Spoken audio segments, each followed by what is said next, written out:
নমস্কার বন্ধুরা, সবাইকে স্বাগত জানাই শ্রাবন্তী কিচেন অ্যান্ড ডেলি ব্লগে। আজকে নিয়ে চলে এসেছি আরও একটা রেসিপি। আজকে বানাবো খুব সিম্পল অ্যান্ড ইজি রেসিপি। আশা করছি আপনাদের ভালো লাগবে। রেসিপিটা পুরো দেখার জন্য আগে থেকেই অনুরোধ রাখলাম। এখানে আমি একটা বড় সাইজের আলুকে এরকম সরু সরু ফালি করে কেটে নিয়েছিলাম। পুরো রেসিপিটাই আমি সর্ষের তেলে করছি। আপনারা চাইলে কিন্তু এখানে সাদা তেলের ব্যবহারও করতে পারেন। তো প্রথমেই আমি কড়াতে সর্ষের তেল দিয়ে তেলটাকে বেশ ভালো করে গরম করে নিয়েছি। এবারে আমি গ্যাসের ফ্লেমটাকে কিন্তু একদম মিডিয়ামে করে দিয়েছি। দিয়ে এর মধ্যে দিয়ে দিচ্ছি আলু। এখানে আমি একটা বড় সাইজের আলু নিয়েছি। আপনারা চাইলে কিন্তু আলু আপনাদের পছন্দ মতো কমিয়ে বা বাড়িয়ে অবশ্যই নিতে পারেন। আলুটাকে একটু আঁচ খাইয়ে খাইয়ে ভাজবো আর বেশ ভালো করেই আলুটাকে ভেজে নেব। আপনারা চাইলে এখানে সাদা তেলের ব্যবহারও করতে পারেন। এখানে আমি সর্ষের তেলেই পুরো রেসিপিটা বানাচ্ছি। তো আলুটাকে বেশ ভালো করে নাড়াচাড়া করে নিচ্ছি আর এখানে ফ্লেমটাকে মিডিয়ামে রেখেছি। আলুটাকে সামান্য নেড়ে চেড়ে নিয়েই এর মধ্যে দিয়ে দিচ্ছি হলুদের গুঁড়ো।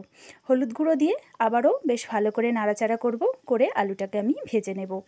একদম সিম্পল রেসিপি, খুব তাড়াতাড়ি হয়ে যায়। আশা করছি আপনাদের রেসিপিটি পুরো ভালো লাগবে। আলুগুলো দেখুন বেশ ভালোই লাল হয়ে গেছে। তো এরকমভাবে আলুগুলো ভাজা হয়ে গেছে। এবারে আমি লাল লাল হয়ে গেছে, এবারে আমি তেল থেকে ছেঁকে তুলে নেব। বেশ ভালো করে তেলটাকে অবশ্যই ঝারিয়ে নেবেন। আর দেখুন এর রঙটা কিন্তু পুরোপুরি চেঞ্জ হয়ে গেছে। এরকমভাবে আলুর কিন্তু রেসিপি আপনাদের ভীষণ ভালো লাগবে। আলু দিয়ে শুধুমাত্র এটাকে বানানো, এতে কিন্তু অন্যরকম সবজি আমি এখানে অ্যাড করব না। সিম্পল আলুর তরকারি তো আপনারা অনেক খেয়েছেন। এই রেসিপিটা একবার অবশ্যই বানিয়ে দেখবেন। একদম অন্যরকম রেসিপি, একদম শুকনো শুকনো একটি রেসিপি, যেটা রুটি পরোটার সাথে খেতে ভীষণই ভালো লাগে। তো আপনারা অবশ্যই বাড়িতে ট্রাই করবেন, আগে থেকেই অনুরোধ রাখলাম। তো দেখুন আলুটাকে ভাজা হয়ে গেছে, আলুটাকে আমি সাইডে রেখে দিলাম। এবারে আমি একটা মশলা বানিয়ে নেব। এখানে নিয়েছি আমি দুটো গোটা শুকনো লঙ্কা, গোটা ধনে, আর নিয়েছি গোটা জিরে, আর নিয়েছি এখানে আদার টুকরো। এই সমস্ত মশলাগুলো আমি একসাথে একটু সামান্য শিলেতে থেতো করে নিচ্ছি। আপনারা চাইলে কিন্তু এটা মিক্সিতেও করতে পারেন, তবে এটাকে কিন্তু খুব বেশি পেস্ট বানাবেন না। সামান্য একটু জল দিয়ে দেখুন এটাকে আধ ভাঙা করে নিয়েছি। একদম রেডি হয়ে গেছে। এই মশলাটা দিয়েই আমি এই রেসিপিটা বানাবো। এবারে আমি এটাকে সাইডে রেখে দেব। কড়াতে যে পরিমাণ তেল বেঁচেছিল তার মধ্যেই আমি বাকি রান্নাটা করব। এখানে আর কোনো রকম এক্সট্রা তেল দেব না। দিয়ে দিলাম ফোড়নে একটা তেজপাতা, দুটো এলাচ ফাটিয়ে, আর একটু সামান্য দিয়েছি দারচিনির টুকরো। দিয়ে বেশ ভালো করে নাড়াচাড়া করব। এখানে ফ্লেমটাকে আমি লো টু মিডিয়ামের মধ্যে এখন রেখে দিয়েছি। বেশ ভালো করে নাড়াচাড়া করে নিয়েছি ফোড়নের, আর ফোড়ন থেকে কিন্তু বেশ ভালো একটা গন্ধ বেরোতে শুরু করে দিয়েছে। এবারে আমি এর মধ্যে দিয়ে দিচ্ছি পেঁয়াজ কুচি। এখানে একটা বড় সাইজের পেঁয়াজ নিয়েছি, ছোট ছোট করে টুকরো করে কেটে নিয়েছি। পেঁয়াজটা দিয়ে বেশ ভালো করে আবারও নাড়াচাড়া করে নেব। এখানে কিন্তু আর এক্সট্রা কোনো রকম তেলের ব্যবহার আমি করছি না। এই পরিমাণ তেলেতেই আঁচ খাইয়ে মিডিয়াম টু লো ফ্লেমের মধ্যে আমি পুরো রেসিপিটা বানাবো। তো দেখুন এখন মিডিয়াম ফ্লেমে পেঁয়াজটাকে দিয়ে বেশ ভালো করে নাড়াচাড়া করছি, করে পেঁয়াজটাকে ভেজে নিচ্ছি। যারা আপনারা নিরামিষ খান তারা কিন্তু চাইলে পেঁয়াজটাকে স্কিপ করতে পারেন। পেঁয়াজটা বাদ দিয়ে করলেও এটা কিন্তু ভীষণই ভালো লাগবে। এবার যে মশলাটা বানিয়েছিলাম, সমস্ত মশলাটা থেকে এখানে আমি 1 চামচ দিয়ে দিচ্ছি।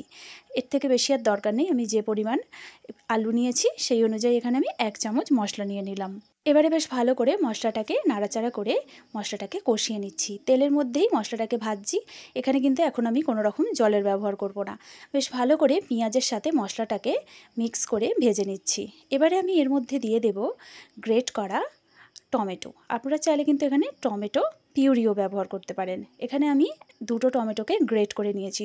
টমেটো পিউরি বা গ্রেট করা টমেটো দেওয়ার পর অবশ্যই আপনারা বেশ ভালো করে মশলাটাকে কষিয়ে নেবেন। যতক্ষণ না টমেটোর থেকে কাঁচা গন্ধটা চলে যাচ্ছে, আপনারা অবশ্যই কিন্তু এখানে নাড়াচাড়া করে নেবেন। এরপরে আমি এর মধ্যে দিয়ে দিচ্ছি লঙ্কার গুঁড়ো। এখানে অবশ্যই কিন্তু লঙ্কার গুঁড়োটা আপনারা ব্যালেন্স করে দেবেন। দিয়ে দিলাম পরিমাণ মতো হলুদের গুঁড়ো, আর এখানে দিয়ে দিচ্ছি একটু কাশ্মীরি লঙ্কার গুঁড়ো। এখানে একটু লাইটের প্রবলেম হচ্ছিল, সেই জন্য একটু রঙটা কিন্তু আপনারা হয়তো বুঝতে পারবেন না। লঙ্কার গুঁড়োটা প্রথমেই দিয়ে দিয়েছিলাম, তারপরে হলুদের গুঁড়ো, তারপরে দিয়েছি একটু কাশ্মীরি লঙ্কার গুঁড়ো।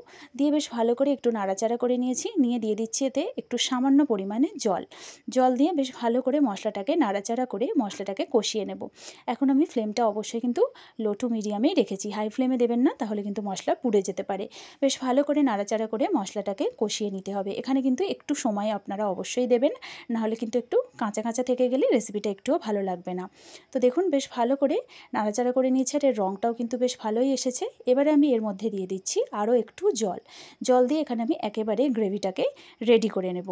যে মশলাটা আমি বানিয়েছিলাম তাতে 2টো গোটা শুকনো লঙ্কা দিয়েছিলাম, তাই আপনারা কিন্তু অবশ্যই যে যেরকম ঝাল খান সেই অনুযায়ী এখানে লঙ্কার গুঁড়োর ব্যবহারটা করবেন। তো দেখুন এখানে মশলাটা একদম রেডি হয়ে গেছে আর গ্রেভি কিন্তু একদম ফুটে উঠেছে। এবারে আমি এর মধ্যে দিয়ে দেব ভেজে রাখা আলুগুলো। আলুটা আমি শুধুমাত্র হলুদ দিয়েই ভেজেছিলাম, কোনো কিন্তু নুনের ব্যবহার এখনও পর্যন্ত আমি করিনি। তো সেই জন্য আলুটা দিয়ে এরপরে আমি এর মধ্যে দিয়ে দিচ্ছি পরিমাণ মতো নুন। নুনটা দেওয়ার পর নুন, আলু আর গ্রেভিটা আবারও বেশ ভালো করে এখানে মিক্স করে দিচ্ছি। নুনটা আপনারা একেবারে আন্দাজ মতোই দিয়ে দেবেন। আমি আলু ভাজার সময় যেহেতু নুন দিইনি আর মশলা কষানোর সময়ও একটুও নুনের ব্যবহার করিনি, সেই জন্য একেবারে নুনটা শেষে আমি দিয়ে দিলাম। দিয়ে বেশ ভালো করে এটাকে মিশিয়ে দিচ্ছি। আর দেখুন এর রঙটাও কিন্তু বেশ ভালো এসেছে। এবার আমি এর মধ্যে দিয়ে দিচ্ছি একটু চেরা কাঁচা লঙ্কা। আপনারা চাইলে এখানে লঙ্কাটা অ্যাভয়েডও করতে পারেন। কাঁচা লঙ্কা দেওয়ার পর এটাকে আমি মিডিয়াম ফ্লেমে দিয়ে এটাকে আমি প্রায় 2 থেকে 3 মিনিটের মতো একটু ফুটিয়ে নিয়েছি। আপনারা চাইলে এখানে ঢাকা চাপাও দিয়ে রাখতে পারেন। এখানে আমি আর ঢাকনা দিইনি। তো দেখুন এটা কিন্তু 2-3 মিনিট পরে দেখাচ্ছি এটা বেশ শুকনো শুকনো হয়ে গেছে গ্রেভিটা, আর রঙটাও বেশ ভালো এসেছে। তো দেখুন কীরকম রেডি হয়ে গেছে এখানে শুকনো শুকনো আলুর তরকারি। এটা রুটি পরোটার সাথে খেতে কিন্তু ভীষণই ভালো লাগে।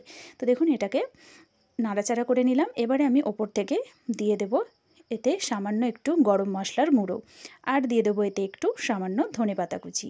ধনেপাতা কুচিটা দিলে এর ফ্লেভারটা কিন্তু ভীষণই সুন্দর আসে। তো দিয়ে বেশ ভালো করে আবারও একটু মিক্স করে দেব। তো বন্ধুরা রেসিপিটি কেমন লাগলো আপনারা কমেন্ট বক্সে অবশ্যই জানাবেন। ভালো লাগলে লাইক করবেন, এরকম রেসিপি দেখতে চাইলে চ্যানেলটিকে সাবস্ক্রাইব করবেন আর পাশে থাকা বেল আইকনটি অবশ্যই প্রেস করবেন। তো দেখুন বন্ধুরা আবারও বেশ ভালো করে নাড়াচাড়া করে এটাকে মিক্স করে দিয়েছি, আর এটা কিন্তু একদম রেডি হয়ে গেছে। এবার আমি গ্যাসের ফ্লেমটাকে একদম অফ করে দেব। তো বন্ধুরা এবারে আমি এটাকে সার্ভ করে ফেলেছি একটা প্লেটের মধ্যে। রেসিপিটি কেমন লাগলো আপনারা অবশ্যই কমেন্ট বক্সে জানাবেন। এরকম শুকনো শুকনো আলু বা শুখা আলুর তরকারি রেসিপিটি কেমন লাগলো আপনারা জানাবেন, আর বাড়িতে অবশ্যই ট্রাই করবেন। রুটি, পরোটা বা ভাতের সাথে খেতে এটা ভীষণই ভালো লাগে। থ্যাংক ইউ সো মাচ রেসিপিটি পুরো দেখার জন্য।